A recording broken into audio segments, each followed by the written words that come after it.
Question to the Treasurer. 30 years of deregulation and privatisation resulted in electricity $670 a year for 11 years, exploding to $2,400.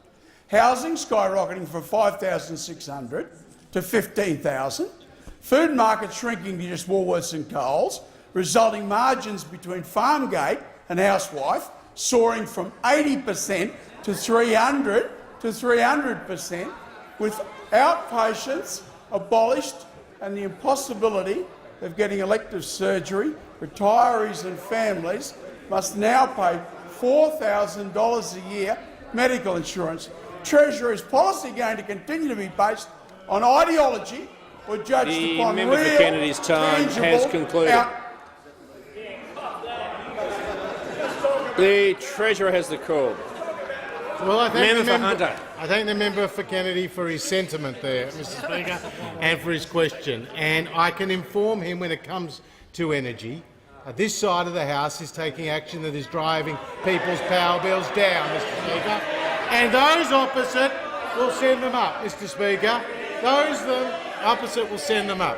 And we are implementing the ACCC's recommendations, Mr. Speaker, to create a default offer, which I can tell the member for Kennedy will see a household save up to $400, Mr. Speaker, and we'll see a business save up to $1,400. And the member for Hume is busy implementing the ACCC's recommendations, creating new generation, Mr. Speaker, creating new generation to support those industrial customers, Mr. Speaker. So the actions that we are taking on this side of the House are driving prices down, as we have seen from the 1st of July this year in Queensland, South Australia and New South Wales. And when the Labor Party was last in office, prices doubled. Now, when it comes to housing, Mr. Speaker, we are taking action to improve the affordability of housing, and we have seen that the prices have come off. The prices have come off in the key markets of Sydney and Melbourne, moving to a more sustainable footing, Mr. Speaker. More supply, Mr. Speaker, more targeted measures around foreign ownership, Mr. Speaker, and stronger protections in terms of investor loans, Mr. Speaker. Now, when you talk about manufacturing, the National Accounts showed that we're actually seeing good growth in the manufacturing sector, 3.3% up through the year, Mr. Speaker, and in 61,000 jobs were created in the manufacturing sector in the last year. That compares to those opposite. When they were last in government, they lost 150,000 jobs from manufacturing, Mr. Speaker. They pretend to look after the blue-collar workers, but they sold them out and jobs went as a result, Mr. Speaker.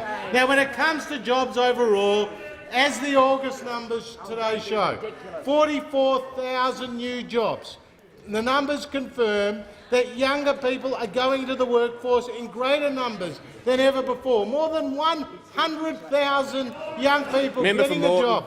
For a financial year, that's the best result since records were first kept, Mr. Speaker, and builds on the 1 million jobs that we have created as a coalition. So I say to the member for Kennedy, we on this side of the House are in favour of more jobs.